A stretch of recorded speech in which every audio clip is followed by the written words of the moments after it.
Hello everyone and welcome back to my channel. চলে এলাম একটা নতুন ভিডিওর সাথে। তো আজকে হলো শুক্রবার আর এখন আমি যাচ্ছি শ্বশুর বাড়ি।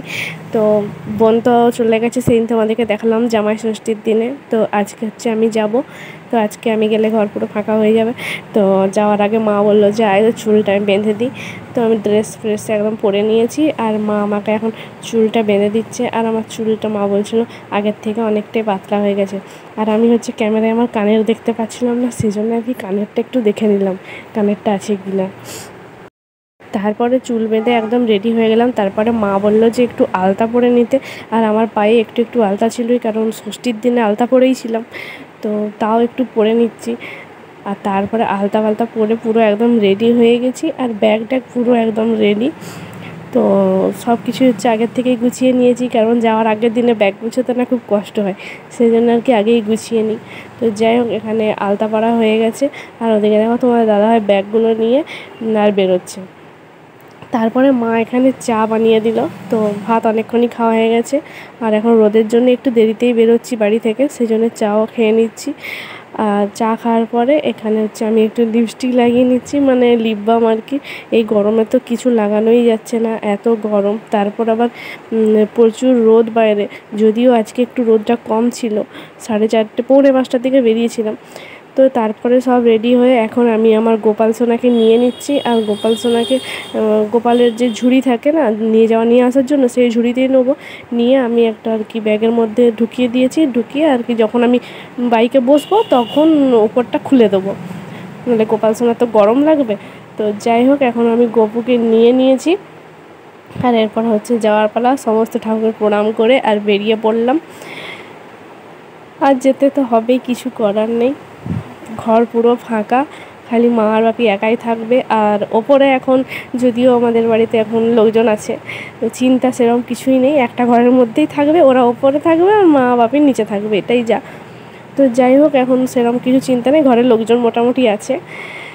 তো যাই হোক, সবাইকে বলে চলে আসছি আর এখন গাড়িতে চাপবো। আর আজকের ক্যামেরাম্যান হচ্ছে আমার বাপি হচ্ছে আগে যখন আমি ভিডিও করতাম, রিলস বলো বা ভিডিও বলো, বাপি আগে বকতো প্রচুর, এগুলো আবার কী করি সবসময় ভিডিও। এখন আবার বাপি নিজেই ক্যামেরা ধরে দেয় আর নিজেই বলে যে হ্যাঁ এই ভিডিওটা কর, ওই ভিডিওটা কর। তো সেই হিসাবে একটা সাপোর্ট পাই আর কি। এখন বাড়ির সবাই সাপোর্ট, এমনিতে বাড়ির সবাই সাপোর্ট করতো, খালি বাপি একটু বকতো, সেরকম কিছু বকতো না কিন্তু বকতো। তো মানে সব কিছু যখন ভিডিও করতাম তখন দেখতো এই পাগলের মতো সব কিছু ভিডিও করছিস কেন, এরকম বলতো আর কি। তো যাই হোক, এখন সেটাও বলে না, বাপি নিজেই ক্যামেরা ধরে দিচ্ছে। তো চলো এরপরে বেরিয়ে পড়লাম। আর গাড়িতে হচ্ছে ব্যাগগুলো প্রথমে রাখতে হবে। আর এবারে হচ্ছে ব্যাগটা যে বেঁধে করে নিয়ে যাই, সেই বাঁধার এটা নিয়ে আসেনি, সেই জন্য আর কি একটু প্রবলেম হচ্ছে। তো যাই হোক, গাড়িতে ওরকম ঝুলানোর জায়গা আছে, তো ঝুলিয়ে দিল। আর মায়ের মনটা খুব খারাপ ছিল, বোন যেদিন গেল সেদিন মা প্রচুর কান্নাকাটি করছিল। আর আজকেও মা কান্নাকাটি করতে শুরু করতো, কিন্তু আমি একটুও কাঁদিনি, আমি হেসে আসছিলাম। কারণ কাঁদলে তো সবাই কাঁদবে, কষ্ট হবে, তার থেকে হেসেই চলে আসছিলাম, কিন্তু কষ্ট হয়েছিল। তারপর যখন একটু দূরে চলে এসেছিলাম বাইকে করে, কিছুটা দূরে রাস্তায় এসে আমি কেঁদে যাচ্ছিলাম।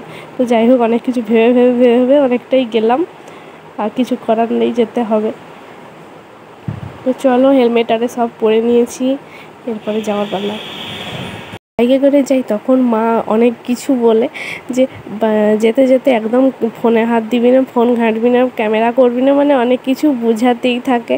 তো আমি মাকে বলেছি, মা আমি সব কিছু ধরেই বসি আর ধরেই আমি ভিডিও করি, ফোন সেরকম ঘাঁটিনি। কিন্তু মা হচ্ছে প্রত্যেকবার তো তাই বলে যে ফোন একদম রাস্তায় দেখবি না, এখানে যা ভিডিও করার করে নে, রাস্তায় কোনো ভিডিও করার দরকার নেই, সাবধানে যাবি, এই সব বলছিল আর কি। তো সেই জন্য আমি হাসছিলাম এখানে। তো যাই হোক, এবার যেতে হবে। তো চলো গাড়িতে উঠে পড়ি, তারপরে আবার তোমাদের সাথে রাস্তায় দেখা হচ্ছে।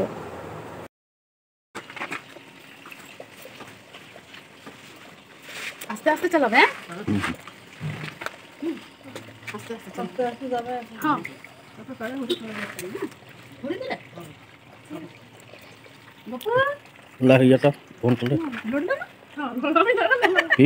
ফোনটা একটু পরে নেবে, একটু একটু একটু বাড়ু ওইখানে চা করে দুধের পাত্র বসে নাকি না ব্যাগ আছে এই তো ওই ব্যাগ নিয়ে যাবো সামনে অসুবিধা নেই না ব্যাগ নিয়ে না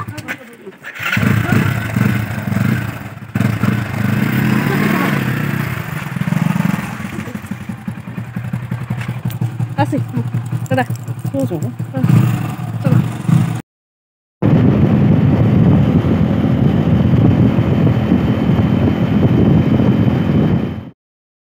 কিছুটা দূরে এসে আবার ভিডিও করা শুরু করলাম।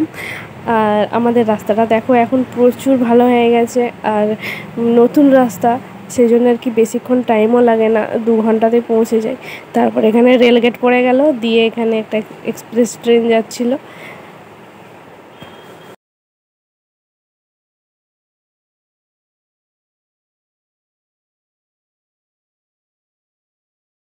ওয়েস্ট বেঙ্গল ছেড়ে ঝাড়খণ্ড রাজ্যে ঢুকে গেছি।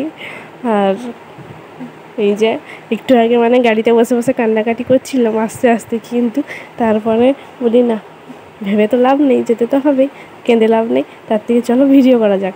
তো দেখো রাস্তার পাশে একটা ট্রেন যাচ্ছিল, ভাবলাম ট্রেনটার ভিডিও করব, ক্যামেরা অনই করতে পারছিলাম না।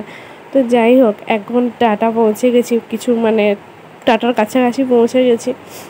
আর এরপর এখানে কিছু খেয়ে নেবো, তো তার জন্য এখানে ফুচকা বলতে পাপড়ি চাট খাচ্ছি। তো ফুচকা খাওয়া বারণ আছে, সেই জন্য পাপড়ি খাচ্ছি।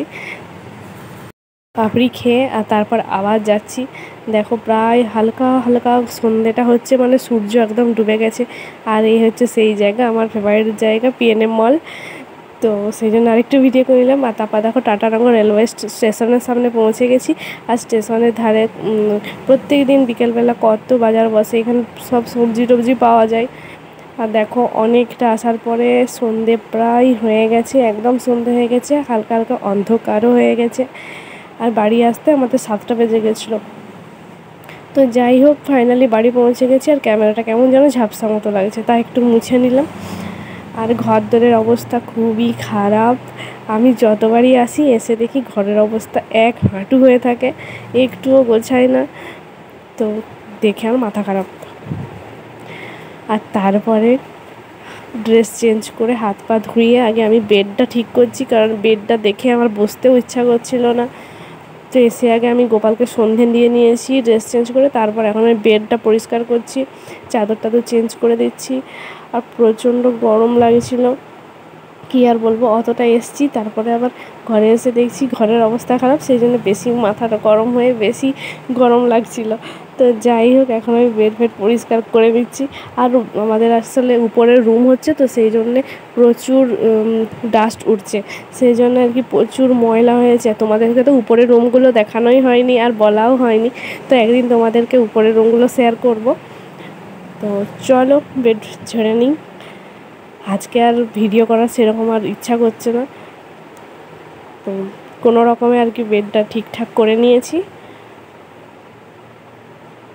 তো এই হচ্ছে আমার বেড। আর রুমের অবস্থা তো খুবই খারাপ, সব কালকে সব ঠিকঠাক করব, সেটাও তোমাদের সাথে শেয়ার করে দেবো যে কেমন ছিল রুমটা আর কেমন করলাম। তো যাই হোক, চলো ঘেমে পুরো স্নান হয়ে গেছি, আজকের ভিডিওটা এখানেই শেষ করে দিচ্ছি। ভালো লেগে থাকলে লাইক কমেন্ট শেয়ার করুন, চ্যানেলটাকে সাবস্ক্রাইব করে দিও। দেখা হবে নতুন একটা ভিডিওর সাথে, সবাইকে টাটা।